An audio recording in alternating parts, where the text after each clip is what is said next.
everyone knows the name of the first man to set foot on the moon. But how many know the name of the person who calculated the flight paths and trajectories making that momentous mission possible?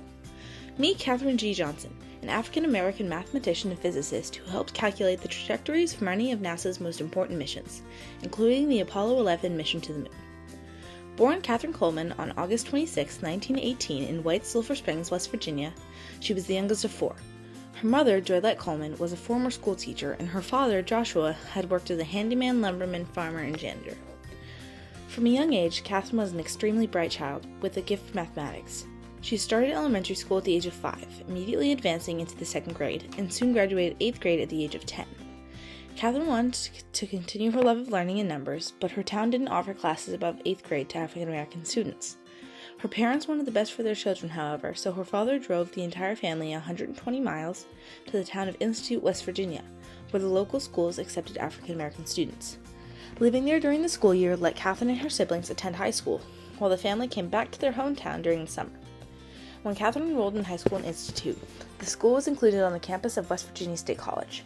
Beginning her studies there in 1928, she excelled and graduated high school at 14 years old. Katherine was already applying for college classes at West Virginia State College, but by the time she was 15. During high school, she became very interested in mathematics, especially geometry and astronomy. Her geometry teacher, Angie Turner King, was a tremendous influence for Katherine in both high school and later in college. Katherine said that King was a wonderful teacher, bright, caring, and very rigorous. After high school, Katherine continued into West Virginia State College on a full scholarship. Katherine enrolled full-time at West Virginia State College by the time she was 15 years old. Immediately immersing herself in the mathematics program, she took every math course available, while also excelling in French and English. She graduated from the university with majors in both French and math. Katherine had many mentors and professors, with Professor William W. Claytor, the third African American to earn a PhD in mathematics, as one of the most influential people in her time there. Determined to help Katherine realize her dream of becoming a research mathematician, Claytor made sure that Katherine took all of the right courses and was prepared and encouraged.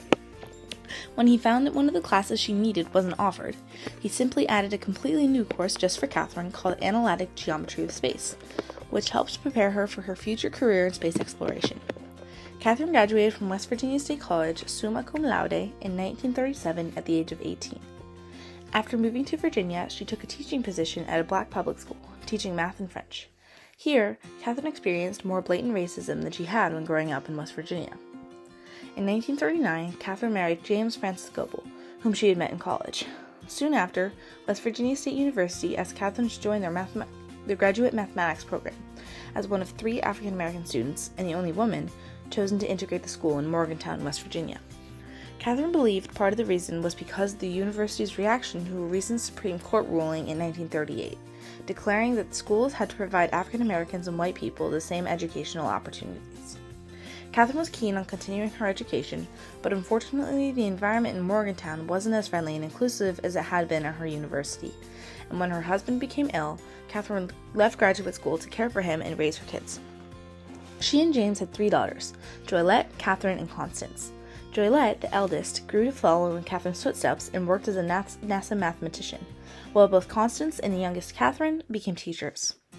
In 1952, Katherine learned that the National Advisory Committee for Aeronautics, NACA, was hiring African American women to work as computers for their guidance and navigation department. Named the West Area Computing Group, they manually performed advanced and complex mathematical calculations for the program's white engineers. Katherine applied for the job, and the following year she was accepted into a position at the Langley Research Center in Hampton, Virginia. Katherine immediately stood out and showed how adept she was at her work and calculations. She displayed curiosity and assertiveness in a time when women were supposed to sit quietly and do their job, catching the attention of her superiors. After only 2 weeks, Katherine was transferred to the Flight Research Division. At the time, NACA was segregated, so Katherine and the rest of the African Americans in her division had to use separate bathrooms and dining facilities. Their offices were labeled color computers, and they had to work in separate rooms from their white coworkers. Katherine was not allowed into meetings with her male counterparts, and women weren't allowed to put their names on research papers. Although her reassignment to flight research was initially going to be temporary, her knowledge, skill, and assertiveness made her quick allies with her male coworkers. However, she asked to be included in editorial meetings and briefings, but they refused. Eventually, they got tired of her endless questions and let her into the briefings, a first for women. Katherine's success continued at her work, but sadly, in 1956, after about 2 years of illness, her husband died from a brain tumor. In 1958, NACA was reformulated into the National Aeronautics and Space Administration, NASA. At NASA, Katherine was a member of the Space Task Group and became the first woman to ever receive credit on a research paper. During her career, Katherine authored or co-authored 26 research papers. Throughout her time at NASA, her calculations contributed to many groundbreaking missions, including Alan Shepard's May 5, 1961 mission to become the first American in space. She worked with NASA for 33 years, calculating launch windows for the 1961 Mercury mission, the trajectory for Alan Shepard's Freedom 7 Mercury capsule, and the trajectory for the 1969 Apollo 11 mission to the Moon. Her backup systems and procedures also helped secure a safe rescue after Apollo 13 aborted. Eventually, NASA started relying on electronic computers to do their flight calculations. They were using them for the first time to calculate John Glenn's orbit around Earth, but Glenn asked specifically for Katherine to verify the computer's numbers and refused to fly otherwise. Katherine's accuracy and mathematical abilities helped establish confidence in the new technology. Near the end of her career, she worked with the Space Shuttle program and a planned mission to Mars. It wasn't until after her retirement that Katherine's outstanding achievements became known and honored. In November 2015, she was awarded the Presidential Medal of Freedom and received 4 NASA Achievement Awards. NASA also named the Katherine G. Johnson Computational Research Facility in her honor. In 2016, Margot Lee Shetterly wrote a book, Hidden Figures, that shares the story of Katherine's work along with 2 other African-American mathematicians, Dorothy Vaughan and Mary Jackson, showing their work and accomplishments and giving them the credit for what they achieved.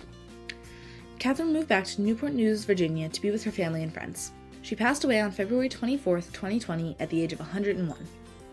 I chose to research Katherine Johnson because she changed the way people think of African Americans and women alike. As an aspiring mathematician myself, she inspired me to never stop trying and to know that our goals and dreams can be reached. She proved that she was capable of anything by asking questions and never giving up. She taught us to dream big and reach for the stars.